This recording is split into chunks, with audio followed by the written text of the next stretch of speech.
Hi, Iskwé. Thank you so much for coming here today. Oh, thanks for having me. Of course.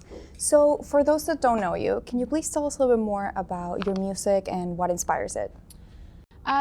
So my music is inspired by a few different things. It's inspired sonically by sounds that I've sort of picked up on as I grew up. I came from a very eclectic household in terms of the music that we listened to. So sonically, it's a bit of electronic music. There's a bit of alternative. There's some traditional sounds as well.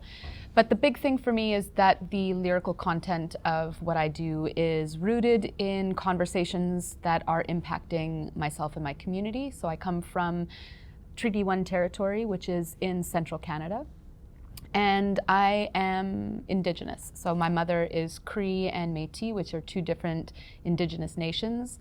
And the things that I like to speak about are different things that are impacting us in terms of how we are viewed and treated within society, how the residual impacts of colonization have and continue to move forward through the generations, how we have intergenerational trauma that continues to get passed along and forward, and trying to raise awareness not only for the folks within my community so that we can participate and grow together in order to move away from that intergenerational trauma following us through, but also so that folks outside of our community can have an understanding as to why those sorts of things exist for us and how even today we're being impacted still by the results of colonization and where that fits and how that fits, and trying to do so in a way so that people aren't, not creating an us and them situation, but creating a conversation that we can all be a part of so that we can move forward and grow and move away from these sort of negative spaces and experiences and feelings and come together in a better way. Definitely. And some people may be wondering why a musician in a public health platform, right? Yeah. So generally when we think about public health, we think about researchers, hospitals, and community interventions. But we often forget about music. And music can actually be a very powerful tool in public health. So I would love your input about how you use your music to address issues, public health issues in the Indigenous communities. There's a lot of things, as I was mentioning, that are impacting us right now. We have, as an example, we have a huge suicide epidemic that's taking place in a lot of our communities with the younger generations. So we're having communities that are experiencing dozens of suicide attempts per month, and some of these communities are in more remote areas, so they're not close by to cities. So a lot of the times people forget that these communities even exist. And so one of the examples that I draw from is talking about and raising awareness on why this is taking place. Why are these young ones, and the ones who are attempting suicide in these mass rates like this are often 15 years of age and younger. So these are our youth, these are our children, sometimes as young as 6 or 7 years old. So why are these kids attempting suicide? What's the reason? What's their mental state as they're entering into this space? And when I think of public health and how we choose to pay attention and what we pay attention to, I think there's a lot of room for growth in terms of understanding cultural differences and cultural ways of dealing with, like I said, these past traumas and how they continue to move forward through generations, and understanding that understanding that we have different ways of dealing with things. We have different ways culturally of addressing trauma, experiences, all sorts of things, conversation even. Yeah.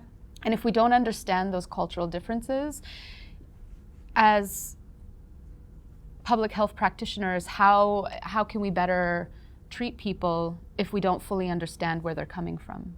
One of the things, as an example, in Canada, and I can't speak for the US because my understanding is specific to Canadian Indigenous population.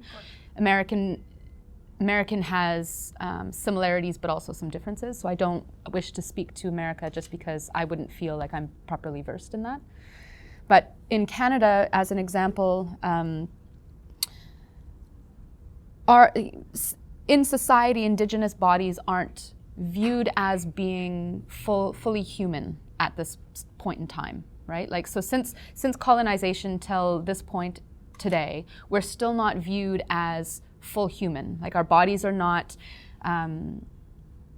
respected in the same way that other bodies are. And I say this with examples of the fact that Indigenous women are at the highest risk of experiencing violence and death by violence in Canada, at such a high rate of violence and death. But these are also unsolved cases, right?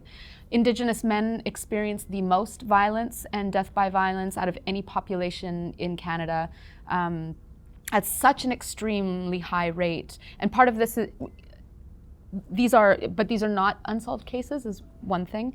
But the other thing about that is that part of that is because they're not taught to value their bodies themselves, right? So if society doesn't value them as being people, and they're not valuing themselves as being people subconsciously, right?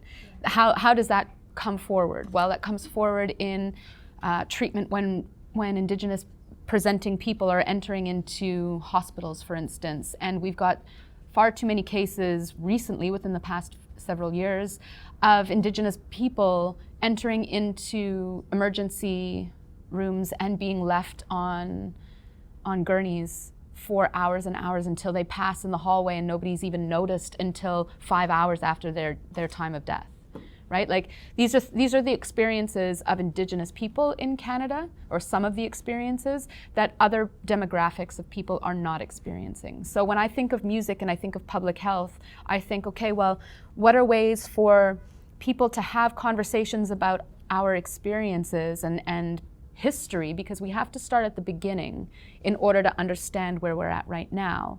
And if we start at the beginning and have these conversations, and I use music to do that, then we can become more aware of what's going on, have a better understanding, and start to, unpack and peel back the layers of our own prejudices that we don't necessarily know we walk with, right? Like, being able to walk into, and in Canada, our healthcare system is different than the US, right? Yeah.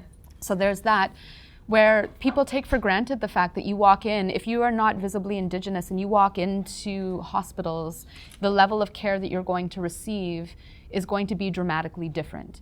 Even though not all of those health practitioners are consciously separating Indigenous bodies from non-Indigenous bodies, they're just not taught to recognize their own prejudice. And that prejudice doesn't necessarily mean they're bad people. It just means they don't realize what they've been taught systemically. Exactly. Wow, that's a very interesting perspective. Yeah.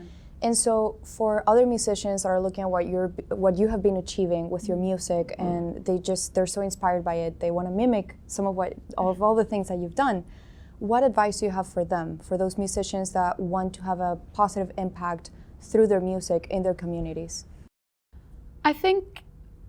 Culturally, I'm taught that we're supposed to listen, right? So anytime you're entering into something new, it's our role to walk in and to listen, to not ask a bunch of questions, to go in and to observe and take in the teachings that are around us at all time. And you can start to build your questions and your thoughts and whatnot as you go, but to humble ourselves as we're being educated by what's around us. And I think that when we are working and talking about such sensitive topics, that it's important to really pay attention to the stories that are around us and not to claim them in a what I feel is kind of like a Western way, where you consume the stories, you consume everything, and it's not about any individual, it's about a collective sharing, it's about a collective healing, it's about a collective movement, as opposed to, well, I'm doing this, right?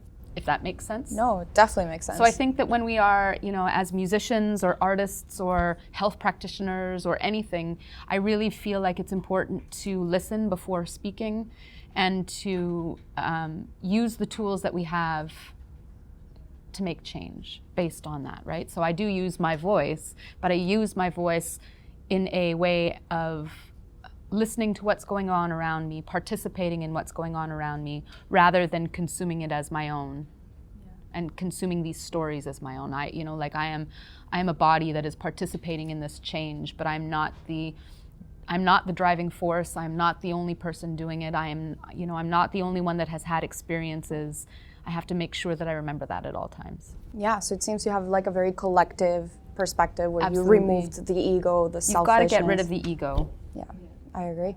And we know you're doing amazing things right now, but where are we going to find iskwé in the future? Well, we're working on a new project right now. It's one where I'm combining a lot of our traditional stories and teachings with music and sort of more. I come from a performance background. I was a dancer before, so there's going to be more performance involved in this next batch of stuff that we're doing. But again, bringing in additional teachings as a way to, if I talk about how I want people to know where we come from, we don't begin at trauma, we begin before trauma. Right? We have a story that began pre-contact, and those teachings and beautiful elements of our culture have survived, and they made it through all of that trauma. So if I want to be talking about these experiences and how we're impacted in the present, I also want to be talking about these experiences and stories and teachings so that people aren't left with this idea that we are just a traumatized nation. We are not, or nations. That I would like to really emphasize that is a part of our history, but it's not a part of our being. Right, there's so much positivity and so much good as well. Exactly. Okay, we cannot wait to find out where the future takes you. We'll be watching, and thank you so much for spending some time with us. Of course, well, thanks for having me. Thank you.